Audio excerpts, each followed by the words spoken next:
परमेश्वर का धन्यवाद करते हैं इस सुंदर मैसेज के लिए जो आप लोगों ने अभी दिखाया, और उसमें था वेट करना ना। और जब मैं वेट की बात सुन रहा था और देख रहा था तो कई लोगों को इंतजार करना पड़ता है ना। तो आप लोग भी काफी देर से इंतजार कर रहे थे प्रभु का वचन सुनने के लिए।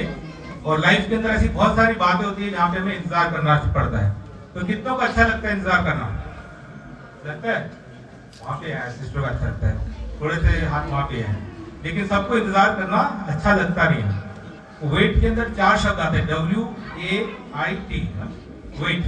तो वेट का मतलब क्या है? Work actively in time. जो आपके पास समय मिला है उसमें आपको क्या करना है? इंतजार करने का मतलब नहीं आप फोन लेके रील्स देखते रहेगा। अगर कुछ वेट करना है तो लोग अपना ही कुछ काम करते रहते नहीं।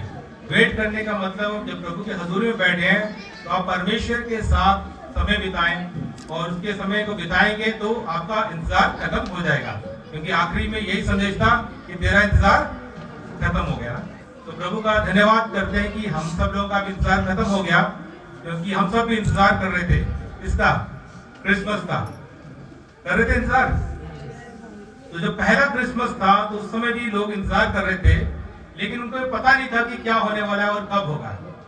तो क्रिसमस का जो सीजन है हम जब कहते हैं तो इसमें बहुत ही आनंद का सीजन होता है, बहुत ही एंजॉय करते हैं लोग, एंजॉय करते हैं और खुश होते हैं। तो कितने लोग खुश हैं आज? बहुत सारे सवाल आएंगे आज के पास ना। खुश है? कितने लोग आनंदित हैं? अरे आप खुश भी हो और आनंदित भी हो ना, लेकिन एक डिफरेंस है उसके अंदर, हैप्पीनेस एंड जॉय इंग्लिश में बोलते हैं। हैप्पीनेस का मतलब क्या होता है? जो कुछ आपके साथ हैपन होता है, जो भी कुछ होता है आपके साथ, तो वो आपको क्या करता है? खुशी देता है, हैप्पीनेस देता है। लेकिन आनंद वैसा नहीं है। एक वचन पढ़ेंगे हम जल्दी से। मैं चाहूंगा कि अगर किसी के पास माइक आप दे देंगे तो मेरे लिए हिंदी में वो वचन पढ़ सकते हैं साथ साथ में। पहला थिस्सलुनीयंस उसका 5 अध्याय उसका 16 वचन। पहला थिस्सलुनीयंस चैप्टर 5 वर्स 16, और बहुत ही छोटा सा वचन है। और मैं ये चाहूंगा कि जितने भी जन यहाँ बैठे हैं उस वचन को मेमोराइज कर लें, याद कर लें। क्या लिखा है? पढ़ेंगे। सदा आनंदित रहो। क्या लिखा है? सदा आनंदित रहो। अपने साइड में जो भी भाई या बहन बैठा उसकी तरफ देखो और उसको कहो सदा आनंदित रहो। Always be joyful. तो क्या लिखा है वहां पे? सदा आनंदित रहो। हाँ, एक वर्ड है उसमें, 3 शब्द हैं, ऑलवेज बी जॉयफुल। क्या रहते हैं हम हमेशा? सच में? और कई बार हम सोचते हैं किसी को भी अगर सड़क में चलते हुए किसी को मिलते हैं तो पूछा जाता है कि आप कैसे हो, तो अधिकतर हमें क्या मिलता है जवाब? हाँ जी, सब कुछ ठीक ठाक है। लेकिन अगर उस भाई के साथ, अगर बहन के साथ आप आधा घंटा बैठ लो तो आपको पता चलेगा कुछ भी ठीक नहीं है। सदा आनंदित रहना आसान काम नहीं है। और यहाँ पे जो वर्ड लिखा हुआ है ऑलवेज बी जॉयफुल, ऑलवेज का मतलब कि हमेशा, कैसी भी परिस्थिति क्यों ना हो जाए, चाहे आपके जीवन में दुख आ रहा हो, मुसीबत आ रही हो, परेशानी आ रही होगी, आपको नौकरी नहीं मिल रही है, आपके काम नहीं हो रहे हैं, आपको इंतजार करना पड़ रहा है, लेकिन क्या ऐसे समय में फिर भी हम जॉयफुल हो सकते हैं, आनंदित हो सकते हैं? अगर हम परमेश्वर के वचन को जानते हैं, परमेश्वर को जानते हैं, तो मेरे ख्याल से ये संभव है। ख्याल से सचमुच में संभव है वो, क्योंकि परमेश्वर क्या करता है? हमें आनंद देने वाला है। तो आज मैं आपको बात करना चाहता हूँ, यहाँ पे जब क्रिसमस की बात कर रहे हैं तो ये एक ऐसा सीजन है जब हम आनंद की बात करते हैं। खुशी की बात नहीं कर रहा मैं, खुशी थोड़ी देर के लिए हो सकती है फिर चले जाएगी, लेकिन यहाँ परमेश्वर का वचन कहता है कि ऑलवेज बी जॉयफुल। 3 शब्द है, इनको आप याद कर लें, पूरे साल भर आप इस वचन को याद रखें, और अगले साल फिर भी किसी को भी मिलता है तो आपको पूछे उसको कि क्या आप सचमुच में आनंदित है या नहीं है। अगर नहीं है तो हमें कोशिश करना है और देखना, अपने आप को जांचना है कि हम लोग क्यों आनंदित नहीं है। प्रभु यीशु मसीह का जो जन्म हुआ है वो इसीलिए हुआ है कि वो हमें आनंद देने वाला हो जाएगा। आनंद देने के लिए ही उसने हमें जन्म दिया है। एक वचन को पढ़ेंगे यहाँ पे, और आगे आप पढ़े रोमियो उसका 15 अध्याय 4 वचन। ये थोड़ा सा वचन थोड़ा लंबा है, लेकिन जो पहला वचन पढ़ा उसमें कितने थे? 3 शब्द थे। क्या आप विश्वास करते हैं कि जब आपने दूसरे भाई को या बहन को बोला है कि सदा आनंदित रहो, तो क्या आप विश्वास करते हैं कि वो वचन केवल उनके लिए नहीं था, आपके लिए भी है? विश्वास करते हैं? क्योंकि जो भी परमेश्वर का जीवित वचन हमारे हाथों में है, ये वचन किसके लिए है? ये मेरे लिए है, आपके लिए, दुनिया के हर एक व्यक्ति के लिए वचन है। पढ़िए क्या लिखा, रोमन्स चैप्टर 15 वर्स 4। जितनी बातें पहले से लिखी गई वह हमारी ही शिक्षा के लिए लिखी गई हैं कि हम जितनी बातें पहले से लिखी गई वह हमारी शिक्षा के लिए लिखी गई हैं कि हम धीरज और पवित्र शास्त्र के प्रोत्साहन द्वारा आशा रखें। जितनी बातें लिखी गई हैं इस वचन के अंदर किसके लिए लिखी गई हैं? हमारे लिए लिखी है। क्यों लिखी गई है? ताकि उन वचनों के द्वारा हम सीख नहीं पाए ना, सीखें और उसके अनुसार क्या करें, आगे बढ़ सके। लेकिन उसको सीखने के लिए भी क्या चाहिए? आपको धीरज चाहिए, आपको पेशेंस चाहिए। एकदम जल्दबाजी में काम नहीं होते। अभी आपने देखा उस नाटक में इंतजार करना पड़ रहा उनको। इसीलिए जब परमेश्वर के साथ चलते हैं तो यहाँ पे भी आपको उस आनंद को प्राप्त करने के लिए इंतजार करना पड़ता है। जब हम देखते हैं कि पहले समय में जब पहला क्रिसमस था तो वहां पे कितने लोग थे? थोड़े से लोग थे जो कि रात में बैठे हुए हैं और उन्हें पता नहीं कि क्या होने वाला है, और वो इंतजार कर रहे हैं किसका? कि सुबह होगी तो फिर से हमारा रूटीन शुरू हो जाएगा, भेड़ों को उठाएंगे और चल पड़ेंगे। कैसा काम था वो? रोजमर्रा का उनका काम था, और एक प्रकार से कह सकते हैं बहुत ही बोरिंग वाला काम है कि डेली वही उठना है और लेके जाना है भेड़ों के जंगल में, फिर वापस आना है। लेकिन मैं आपको बताना चाहता हूं कि जब हम जॉय की बात करते हैं, आनंद की बात करते हैं, तो उस आनंद के लिए आपको कहीं भटकने की आवश्यकता नहीं है। आज दुनिया के अंदर आनंद को प्राप्त करने के लिए लोग अलग अलग प्रकार की स्ट्रेटेजी लेके आते हैं। अगर आपको आनंद चाहिए तो आप उसके लिए अलग अलग चीजों को लेकर आ सकते हैं, लेकिन यहाँ परमेश्वर का वचन बताता है कि जहां पर आप हो वहीं पे परमेश्वर आपके लिए आनंद लेकर आता है। यदि आज हम यहाँ पे बैठे हुए हैं तो यहाँ पे भी परमेश्वर का आनंद हमारे बीच में भरपूरी से है। वो जो शेपर्ड्स वहां पे बैठे हुए थे उन्हें पता नहीं था कुछ भी, लेकिन आनंद के लिए उन्हें कहीं जाने की आवश्यकता नहीं पड़ी। कैसा हुआ वहां पे? Because the joy was there. उसी जगह पे परमेश्वर का आनंद वहां पहुंच जाते हैं। आज हम सोचते हैं कि अगर मुझे आनंद चाहिए तो मुझे कहाँ जाना है? कई बार लोग सोचते हैं कि मुझे मेरे पास बहुत पैसा होना चाहिए, धन होना चाहिए, तो शायद उसके द्वारा मुझे आनंद मिल जाएगा। जो आनंद कहाँ से आता है? परमेश्वर देता है आपको। और परमेश्वर का वचन हम जब देखते हैं, पढ़ेगा एक वचन आगे लूका उसका 2 अध्याय उसका 8 और 9 वचन देखते हैं, और वो वचन हमें बताता है कि आनंद यहाँ पर है। पढ़ेगा। और उस देश में कितने गडरिये थे जो रात को मैदान में रहकर अपने झुंड का पहरा देते थे, और प्रभु का एक दूत उनके पास आ खड़ा हुआ और प्रभु का तेज उनके चारों ओर चमका और वे बहुत डर गए। कहां पे आया आनंद? जहां पर वो बैठे थे वहीं पे उनके पास सुसमाचार आ गया, वहीं पर आकर उनको वो आनंद मिल गया। आज दुनिया सोचती है मुझे आनंद प्राप्त करने के लिए बहुत जगह भागना पड़ेगा। हमने कितने लोग गूगल मैप इस्तेमाल करते हैं, कहीं पे भी जाना है नई जगह के अंदर तो आपको एक लिंक मिल जाएगा, उसमें क्या लिखा होता है, आप अगर वहां डेस्टिनेशन डालेंगे तो एक डेस्टिनेशन से जाने के लिए दूसरी जगह दूसरा बिंदु होगा। अगर आपको इस जगह से जाना है दूसरी जगह जाना है तो जब वहां पहुंचोगे तब आप उस स्थान पे पहुंचोगे, आपको वो स्थान मिल जाएगा, उन लोगों के पास पहुंच जाओगे आप। लेकिन जब परमेश्वर के आनंद की बात करते हैं तो जहां पर आप हो वहीं पे परमेश्वर आपको आनंद देने के लिए आ गया। परमेश्वर ने इस जगत में जब जन्म लिया तो किसके लिए लिया? मेरे लिए और आपके लिए। बाइबल के अंदर एक बहुत ही सुंदर वचन है जिसको हम गोल्डन वर्स बोलते हैं। पता है किसको क्या है वो? यूहन्ना 3:16। तो बता सकता है क्या बोलते हैं वहां पे? हाँ, जब मैं इस वचन को बोलता थोड़ा सा अलग तरीके से बात करना है। क्या इस वचन के अंदर आप अपने आप को रख सकते हैं? क्योंकि परमेश्वर ने जगत से, क्या हम बोल सकते हैं? क्योंकि परमेश्वर ने मुझसे इतना प्रेम किया। किससे प्रेम किया? मुझसे। मेरा नाम अमित है, अमित से प्रेम किया। आप अपना नाम वहां रख सकते हो। परमेश्वर ने आपसे इतना प्रेम किया, मुझसे इतना प्रेम किया कि उसने अपना एक लौता पुत्र दे दिया, ताकि जो कोई नहीं, ताकि जब मैं उस पर विश्वास करूं तो मैं नाश ना हूं लेकिन बच जाऊं। That is our God। परमेश्वर ये चाहता है, और इस क्रिसमस के अंदर हम याद रखते हैं कि परमेश्वर ने वो आनंद कैसे उन गडरियों तक पहुंचाया। तो आज उस आनंद को जब वो लेकर वो आप आगे चल रहे थे तो उस आनंद को आज कहां पे देख रहे हैं?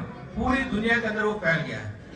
लेकिन आज भी बहुत सारे ऐसे लोग हैं जो उस आनंद को पहचानते नहीं। और दूसरी बात देखते हैं, द जॉय इज सेंट। जो आनंद क्या है? That is a gift of God. परमेश्वर का एक बलिदान है, या परमेश्वर का एक ऐसा तोहफा आपको प्रभु ने दिया है बलिदान के रूप में, और वो उसके लिए आपको कुछ मेहनत करने की आवश्यकता नहीं पड़ी। जब भी हम किसी को गिफ्ट देते हैं तो क्या करते हैं? मेहनत करनी पड़ती है, आपको जाना पड़ता है दुकान में, लेना पड़ता है, पैक करना पड़ता है, गिफ्ट देना पड़ता है। लेकिन ये एक ऐसा गिफ्ट है उसके लिए आपने कुछ भी काम नहीं किया है, लेकिन परमेश्वर ने आपसे इतना प्रेम किया कि उसने अपना इकलौता बेटा मेरे लिए और आपके लिए सारी दुनिया के लिए दे दिया। That is the greatest gift of God. परमेश्वर का एक महान तोहफा प्रभु ने मुझे और आपको दे दिया। लेकिन फिर भी आज हम देखते हैं लोग क्या सोचते हैं, इस तोहफे को प्राप्त करने के लिए, इस गिफ्ट को प्राप्त करने के लिए मुझे ही कुछ काम करना पड़ेगा, मुझे ही कुछ मेहनत करनी पड़ेगी, तभी शायद मुझे गिफ्ट मिल सकता नहीं। इसके लिए आपको कुछ मेहनत करने की आवश्यकता नहीं है। अगर आप मेहनत कर रहे हैं तो थोड़ी देर के लिए आपको कुछ मिल सकता है, क्योंकि मैंने शुरू में बताया कि आनंद प्राप्त करने के लिए लोगों के पास अलग अलग स्ट्रेटेजी है। उससे बहुत पैसा कमा लूंगा तो उसके द्वारा आ जाएगा। कई सोचते हैं कि मेरी बहुत एजुकेशन हो गई, बहुत पढ़ाई लिखाई कर ली, बहुत ज्ञान हासिल हो गया, तो शायद मैं उस आनंद को प्राप्त कर लूंगा। लेकिन वो थोड़े समय की खुशी मिल सकती है। और कई बार तो ऐसा होता है कि सडन अचानक ही उनको कहीं से कोई धन मिल जाता है। आपको पता नहीं है, लेकिन मान लो कि अगर आपको कहीं अचानक पता चलेगा कि आपको कोई पैसा देने वाला है, या आपकी लॉटरी निकल गई, लॉटरी पता है ना आपको, और लॉटरी निकलती क्या होता है। लेकिन एक संस्था उसने वो पूरा उसका सर्वे किया और पता लगाया कि जितने लोगों की भी लॉटरी निकलती है 70% उसमें से लोग क्या हो जाते हैं, बर्बाद हो जाते हैं। थोड़े समय के बाद, कुछ सालों के बाद उनके पास सारा पैसा खत्म हो जाता है, उनका परिवार बर्बाद हो जाता है। और क्यों? क्योंकि उनके अंदर लालच हो जाता है कि उस पैसे को मैं कैसे बढ़ाऊं आगे। उस ग्रीड के अंदर, उस लालच के अंदर धीरे धीरे उनका सब कुछ खत्म हो जाता है और वो सोच रहे हैं इसके द्वारा मैं आनंद को प्राप्त करूंगा, मैं जॉय को प्राप्त करूंगा। लेकिन वो तब तक है जब तक उनकी स्थिति सही चल रही है। तो आज हम कहां पे उस आनंद को ढूंढ रहे हैं? पहला तो प्रभु बता रहे हैं कि that anand is there itself, जहां पर आप हो वहीं पे परमेश्वर ने आपको आनंद दे दिया है। दूसरा परमेश्वर का वचन हमें यह बता रहा है कि इस आनंद को परमेश्वर ने मेरे लिए और आपके लिए एक गिफ्ट के रूप में पहले से दे दिया है। तीसरी बात हम देखते हैं यहाँ पे लूका उसका 2 अध्याय 10, 11 और 12 पूरा नहीं पढ़ेंगे, लेकिन एक चीज पढ़ेंगे हम लोग। आप 11 वचन पढ़े, यहाँ पे 10 वचन पढ़े। 10 वचन में क्लियरली लिखा है कि जब वो वहां बैठे हुए थे तो स्वर्गदूत आते हैं और स्वर्गदूत उनसे कुछ कहते हैं। पढ़िए क्या लिखा है। तब स्वर्गदूत ने उनसे कहा, मत डरो, क्योंकि देखो मैं तुम्हें बड़े आनंद का सुसमाचार सुनाता हूँ। क्या सुनाने के लिए आया? तुम्हें बड़े आनंद का सुसमाचार। 2 चीजें इंग्लिश में लिखा है, गुड न्यूज, एक अच्छा समाचार है, और उसके साथ में आगे क्या लिखा है, hint of a great Joy. बहुत ही अधिक जॉय की बात है, एक आनंद की बात है जब आपको ऐसा न्यूज सुनने का मिल रहा है। आज हमें कौन सा जो न्यूज सुनने के द्वारा हमें लगता है कि इसमें बहुत आनंद आ गया? दुनिया के जो न्यूज आप सुनेंगे थोड़ी देर के लिए आपको वो खुशी दे सकते हैं, लेकिन यहाँ पे परमेश्वर का वचन कह रहा है कि that will give you great Joy. कैसे आनंद मिल सकता है? वो न्यूज किसके लिए है? Which will be for all people. क्या लिखा आगे वहां पे? जो सब लोगों के लिए होगा। तो वहां पे हम क्या देख रहे हैं? कुछ थोड़े से चरवाहे वहां बैठे हुए, क्या केवल उनके लिए था वो गुड न्यूज? और या केवल उनके लिए था जो 3 मजूसी निकल करके उनके लिए था वो न्यूज? या फिर मरियम और यूसुफ के लिए वो न्यूज था? उनके लिए नहीं था। ये हम में से हर एक व्यक्ति के लिए वो न्यूज था। और जो लिखा है कि गुड न्यूज और जो ग्रेट जॉय, इन दोनों के अंदर क्या डिफरेंस है? पता आपको क्या मतलब है इसका? एक अच्छा न्यूज कब आपके लिए एक आनंद का विषय बन जाता है? वो तब बनता है जब उस न्यूज को आप सुनते हैं और व्यक्तिगत रूप से उसको आप अपने जीवन में ले लेते हो। और जब तक आपका न्यूज सुन लिया आपने, सुनते तो बहुत लोग हैं, लेकिन कितने लोगों ने व्यक्तिगत रूप से उस न्यूज को अपने हृदय में रखा है? क्रिसमस जब मना रहे हैं तो क्रिसमस इसे पर्सनल, ये व्यक्तिगत रूप से होता है। ये नहीं कि सबके लिए है, सबके लिए गुड न्यूज है, लेकिन कितने लोग उसको एक्सेप्ट कर रहे हैं उस गुड न्यूज को? जब आप एक्सेप्ट करते हैं उस गुड न्यूज को, तभी वो आपके लिए व्यक्तिगत रूप से वो आपके लिए ऐसा बन जाता है कि आप समझ जाते हैं कि वो मेरे अंदर काम कर रहा है। मेरे प्रिय, आज हमें देखने की आवश्यकता है हम किस गुड न्यूज की इंतजार कर रहे हैं। वो गुड न्यूज ऑलरेडी आपके पास आ चुका है, लेकिन उसके बावजूद भी बहुत सारे लोग हैं आज भी गुड न्यूज का इंतजार करने में लगे हैं। ऐसे ऐसे लोग भी इंतजार करने वाले जो बहुत बुद्धिमान है, बहुत ज्ञानी है, बहुत धार्मिक है। यीशु मसीह के जमाने में भी ऐसा था, गुड न्यूज उनके सामने में आ गया है, लेकिन उसको पहचान नहीं पा रहे वो लोग। तीसरी बात यहाँ पे हम देखते हैं, जॉय इज जर्नी। जो आनंद है क्या है? वो एक यात्रा के समान है। शुरू मैंने बताया कि जॉय कैसा है? जॉय इज हियर, जहां पे आपको वहीं पे आनंद है। दूसरा मैंने आपको बताया कि जॉय इज सेंट, परमेश्वर की ओर से वो जॉय आपको दिया गया है। तो तीसरी बात बता रहा कि जॉय इज जर्नी। परमेश्वर ने आपको वो आनंद दे दिया है, परमेश्वर ने वो आपको गुड न्यूज दे दिया है, लेकिन अब क्या करने की आवश्यकता है? उस गुड न्यूज को लेने के बाद हम एक जगह पे जाकर बैठ जाते हैं। अब बैठने की बारी नहीं है। हर साल हम लोग गुड न्यूज सुनते हैं ना। क्रिसमस होता है तो कितने लोग पहली बार यहाँ पे आए क्रिसमस के लिए? कोई लोग हैं अभी जो फर्स्ट टाइम आए यहाँ पे? Praise God for those. लेकिन अधिकतर मैंने देखा है गुड न्यूज को हम कितनी बार सुनना पड़ता है। यहाँ पे गीत गा रहे थे, बहुत अच्छे गीत थे वहाँ पे, है ना? वहाँ पे गीत में यही बोला जा रहा है कि गुड न्यूज के बारे में उनको सुनाने की बात हो रही थी। लेकिन हम किसको सुना रहे हैं गुड न्यूज? मैं किसको सुना रहा हूँ आज? अधिकतर आप में से वो लोग हैं जो जिन्होंने बहुत बार पहले सुन चुके हैं उस गुड न्यूज को। लेकिन आज भी इस दुनिया के अंदर बहुत सारे ऐसे लोग हैं जिन्होंने उस गुड न्यूज को सुना नहीं है।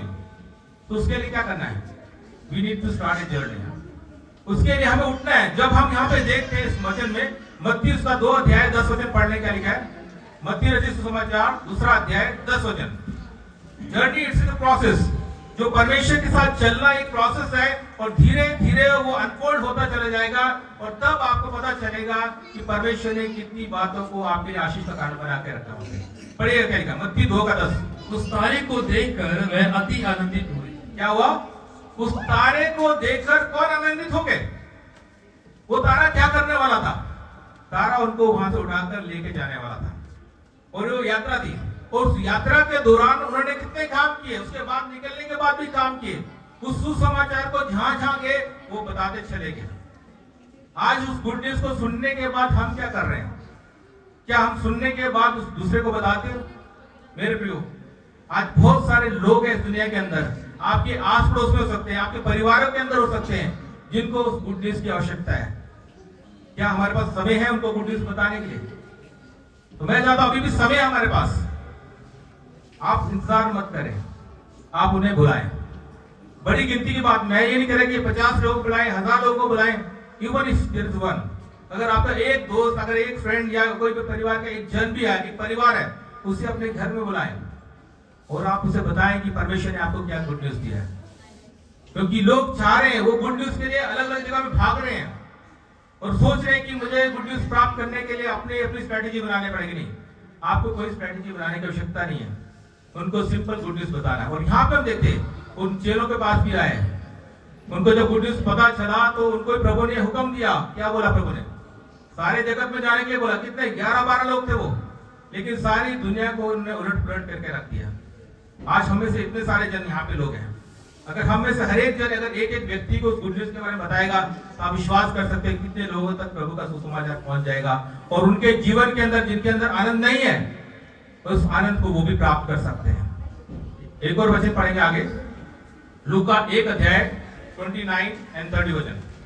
और 5वीं बात है ये, 4थी बात है, जॉय इज स्कैरी। क्या मतलब है उसका? एक मिनट। जॉय इज स्कैरी मतलब क्या है? आनंद कैसा है? डरावना है। कैसा लग रहा सुनने में? अरे आनंद कोई डरावने वाली बात होती है? आनंद तो बहुत अच्छी बात होती है, लेकिन मैं बता रहा हूं कि जो आनंद है वो भी कई बार डराने वाला हो जाता है। कौन से आनंद की बात कर रहा हूं? उस जेन्युइन आनंद की बात करना चाहता हूं मैं, जो परमेश्वर आपको देता है। उस आनंद के साथ कोई मिलावट नहीं होती है। और हम देखते हैं, अगर लूका उसका 2 अध्याय और 34 वचन पढ़ते हैं, और वहां पे एक व्यक्ति है जिसका नाम सिमियन है। वो सिमियन कौन था? बहुत कम लोग उसके बारे में जानते हैं, लेकिन एक ऐसा व्यक्ति था, वो भी काफी समय से इंतजार कर रहा था यीशु मसीह के आने के बारे में। वो इंतजार करता रहा और एक समय आ गया जब यीशु मसीह आ गया तो मरियम और वहां पे गई है उसको डेडिकेट करने के लिए यीशु मसीह को। और इस व्यक्ति ने एक बात बोली वहां पे, पढ़िए लूका 2 अध्याय 34 वचन। तब शमौन ने उनको आशीष देकर उसकी माता मरियम से कहा, देख वह तो इज़राइल में बहुतों के गिरने और उठने के लिए और एक ऐसा चिन्ह होने के लिए ठहराया गया है जिसके विरोध में बातें की जाएंगी। आमीन। कैसा ये आनंद सा समाचार है। इस आनंद के सुसमाचार को सुनने के बाद तो कई तो क्या करेंगे? गिर जाएंगे और कई उठाए हुए जाएंगे। कईयों के लिए बहुत खुशी का समाचार है और कईयों के लिए कैसा? बहुत डराने वाला, दुखदाई वाला है। कौन से ऐसे लोग थे? वो ऐसे लोग थे जो बहुत अपने आप को बुद्धिमान समझ रहे थे। वो सोचते हमें बड़ा धर्म का ज्ञान है। इन सब लोगों ने उसको यीशु मसीह को पहचाना नहीं। और यहाँ पे सिमोन बता रहा है वहां पे, और यीशु मसीह का जब जन्म हुआ तो उस समय हम जानते हैं कि बहुत सारे ऐसे लोग थे जो उसके कारण ठोकर खा के गिर गए। मेरे प्रियो, आज हमें क्या करने की आवश्यकता है? हमें यह बताने की आवश्यकता है कि जो परमेश्वर का जो आनंद है वो स्केरी नहीं है, लेकिन उस आनंद के साथ क्या करने की आवश्यकता है? उस आनंद को जब हम देखते हैं तो हमें लगता है कि इट्स वेरी डिफिकल्ट। पांचवी बात है, जॉय इज डिफिकल्ट। क्या है? Joy is difficult. आनंद को आपके जीवन में अगर आप चाहते हो प्राप्त करने के लिए तो वो बहुत मुश्किल है। लेकिन कैसा मुश्किल है आप जानते हो?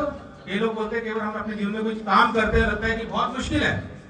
लेकिन मैं उनसे पूछता हूं, यस मुश्किल तो है क्या? It's impossible.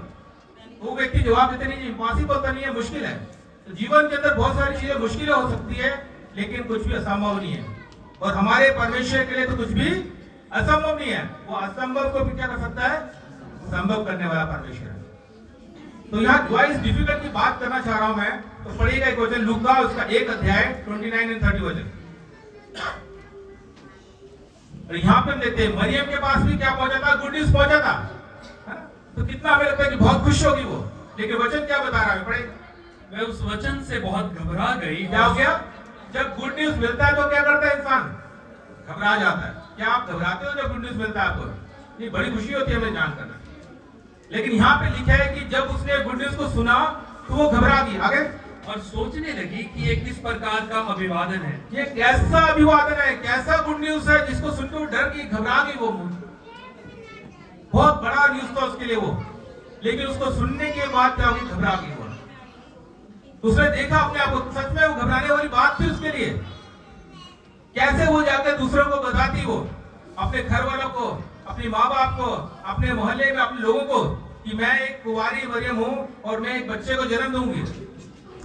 ये सब सोच सोच के वो एकदम घबरा रही है, ट्रबल में है।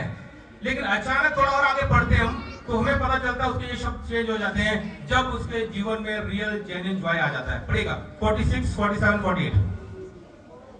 तब मरियम ने कहा, मेरा प्राण प्रभु की बढ़ाई करता है और मेरी आत्मा मेरे उद्धार करने वाले परमेश्वर से आनंदित हुई, क्योंकि उसने अपनी दासी की दीनता पर दृष्टि की है।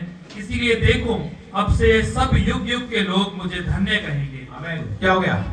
थोड़ी देर पहले वही मरियम थी जो बड़ी डरी हुई है, घबराई हुई है उस न्यूज को सुनने के बाद, और थोड़ी देर के बाद क्या कर रही है? वो धन्यवाद कर रही है, प्रभु के नाम की महिमा कर रही है। तो मेरे प्रियो, जब भी हम न्यूज को सुनते हैं इट्स वेरी डिफिकल्ट, लेकिन उस डिफिकल्टी के जैसे आप पार जाते हो, दूसरी तरफ जाते हो, तो आपको आनंद मिलता है। और यहाँ पे हम देखते हैं मरियम ने भी क्या किया? उसने उस डिफिकल्ट चॉइस को ले लिया, उसने उसको चुनना शुरू कर दिया। कहती कि ठीक है, जो प्रभु तेरी इच्छा है वो पूरी हो जाए। मरियम ने क्या? जब यीशु मसीह को देखते तो उसने भी वही किया। यीशु मसीह के लिए भी डिफिकल्ट था, जो क्रॉस को देख रहा है वो। और ये भी प्रार्थना की गई। यीशु मसीह ने क्या बोला? प्रभु ये बहुत मुश्किल है, पिता को कहा ना, ये टल जाए मुझसे पहला, लेकिन फिर भी मेरी इच्छा नहीं प्रभु, लेकिन तेरी इच्छा पूरी हो। उस बंदे, और जब भी आपके सामने कोई डिफिकल्टी आती है, मुश्किल आती है, तो घबराए मत। आपको विश्वास रखना है कि आप अकेले नहीं हो, आपके साथ कौन है? तो यीशु मसीह। जब यीशु का जन्म हुआ तो उसका नाम रखा गया ना, तो क्या मतलब है? इमैनुअल। इमैनुअल का मतलब क्या है? गॉड बी विद यू, परमेश्वर आपके संग। तो आप अकेले नहीं हो उस यात्रा के अंदर, आप अकेले नहीं हो उस डिफिकल्टी के अंदर, क्योंकि परमेश्वर आपके संग है और परमेश्वर ही आपकी मदद करता है कि आप उस डिफिकल्टी से आगे निकल सको। मेरे प्रियो, आखिरी में यूहन्ना 15 और 11 के अंदर हम क्या देखते हैं? परमेश्वर कौन सा आनंद देना चाहता है आपको? कैसा भरपूरी का आनंद प्रभु देना चाहता है? लिमिटेड नहीं। प्रभु जो खुशी होती है, जो हमारे परिस्थितियां होती है, जब अच्छी होती है तो हमें बड़ी खुशी होती है, और जैसी आपकी परिस्थिति खराब होती है तो बड़ा दुख हो जाता है। लेकिन जो परमेश्वर आनंद देता है कि आपकी परिस्थिति कैसे भी क्यों ना हो, हर सर्कमस्टेंसेस के अंदर परमेश्वर आपको आशीष, प्रभु आपको आनंद देगा। पढ़िएगा लास्ट यूहन्ना 15 का 11। मैंने ये बातें तुमसे इसीलिए कही कि मेरा आनंद तुम में बना रहे और तुम्हारा आनंद पूरा हो जाए। क्या हो जाए? तुम्हारा आनंद पूरा हो जाए। भाई प्रियो, परमेश्वर की ये दुआ है आपके लिए। परमेश्वर चाहता है कि इस क्रिसमस के अंदर इस बात को हम जान लें कि परमेश्वर चाहता है कि you should be always joyful. हमेशा हमेशा हम आनंदित रहें, क्योंकि परमेश्वर ने वो गुड न्यूज, परमेश्वर का जो इकलौता बेटा प्रभु ने हमारे लिए दे दिया है। तो कितनी आनंद की बात है। अगर हम इस बात को जानते हैं तो मेरे ख्याल से हमारे जीवन के अंदर हमेशा वो खुशी बनी रहेगी। कोई भी सर्कमस्टेंसेस, कोई भी परिस्थिति हमें परमेश्वर के उस आनंद से हमें लेकर दूर नहीं जा सकती। परमेश्वर का वचन कहता है, यूहन्ना उसका 16 के 20 में लिखा हुआ है, और वहां पे यीशु मसीह अपने क्रूस रोहन की बात कर रहे हैं और कहा, प्रभु तुम रोगे, तुम विलाप करोगे, लेकिन तुम्हारा विलाप क्या हो जाएगा? आनंद में बदल जाएगा। कदाचित रात को रोना पड़े, लेकिन सुबह क्या होगा? प्रभु आनंद देने वाला परमेश्वर है। तो हमें परमेश्वर के साथ बने रहें और इस विश्वास में रखें कि जब हम क्रिसमस को मना रहे हैं तो वो आपका जॉय केवल या क्रिसमस के सीजन में ना रहे, नए ईयर के लिए ना रहे, लेकिन उसके बाद भी पूरे साल भर आपके अंदर वही आनंद बना रहे और परमेश्वर आप सबको आशीष दे। Thank you so much.